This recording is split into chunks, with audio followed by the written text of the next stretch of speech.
Le même. Nous vivons dans un monde qu'on peut critiquer, qui est le monde de la dérision.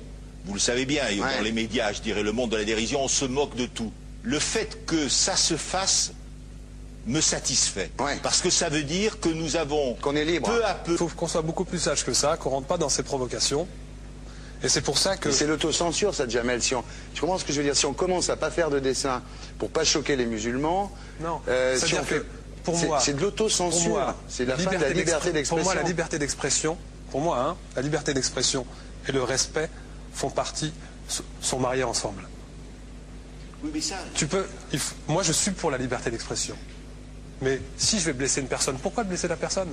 Mais si moi j'ai envie de faire une caricature sur Mahomet ou sur un rabbin ou sur Jésus-Christ, il faut que j'ai le droit de le faire. Tu comprends? C'est ça la France. Quand tu sais que tu vas blesser 10 millions de personnes, pourquoi tu vas les blesser? Pourquoi? C'est la liberté, c'est ça. C'est la liberté de... Alors...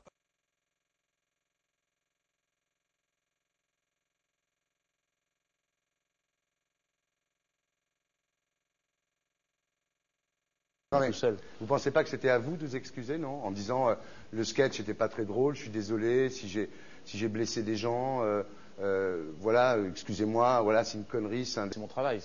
Mais vous referiez pas le même sketch quand même? Mais le spectacle que je fais reprend en grande partie les lignes de ce sketch. Mais il y a un truc que je comprends pas sur cette affaire, c'est qu'à aucun moment vous avez senti le besoin de vous excuser et que vous en avez rajouté. C'est tellement surprenant, c'est tellement inadmissible que j'en suis choqué. Voilà. Dans un pays où on peut parler, on peut s'exprimer. Et là, pourquoi tout d'un coup, sur un sujet, on ne pourrait pas s'exprimer? C'est la seule chose que je Vous savez bien pourquoi on ne peut pas s'exprimer. Pourquoi? Parce que dans ce pays, on a envoyé pendant la guerre des juifs dans des chambres à gaz et que ça crée un petit problème quand même. Vous voyez ce que je veux dire? Mais dans ce pays, on a envoyé pendant 400 ans des centaines de millions de Noirs et 400 ans d'esclavage. Et pourtant, ça n'a pas empêché Michel Leb de faire un sketch qui m'a fait marrer, où il faisait un noir, puis à la fin, il faisait un singe, et en parlant des narines, en parlant des lunettes. En tout cas, lui, il n'a pas été interdit d'exercer son travail. Il a même eu la Légion d'honneur. Quelqu'un qui a toute sa famille qui a été exterminée dans un camp de concentration et qui voit quelqu'un à la télé qui dit Israël.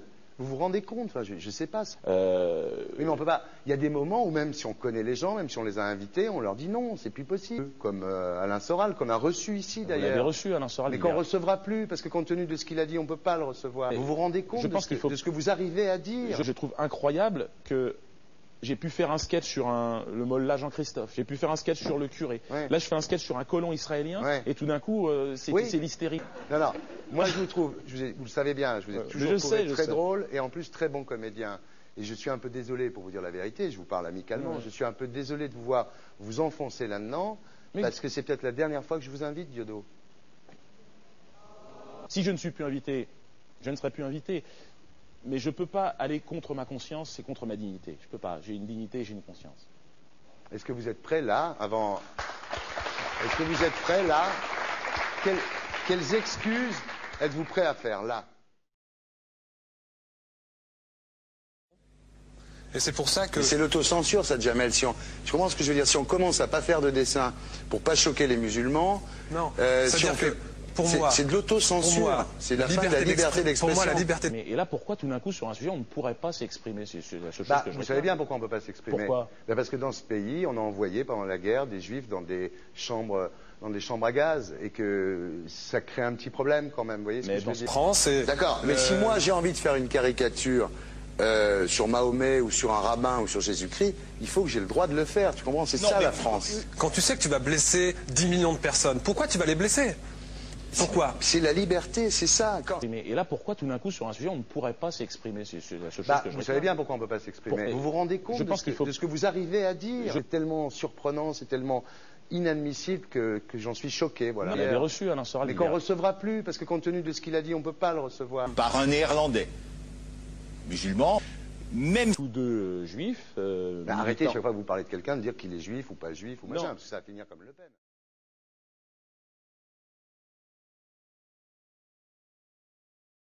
Alors pas deux poids deux mesures, la liberté pour tout le monde. C'est-à-dire? La liberté pour tout le monde. Il y a une personne comme Dieudonné qui a fait un rabbin, enfin qui a fait un colon juif, etc. Tous ces DVD ne sont plus dans les pactes, on l'empêche de venir, on l'empêche médiatiquement, on ne le voit plus, alors que lui c'est un comique. Il y a eu la loi Taubira.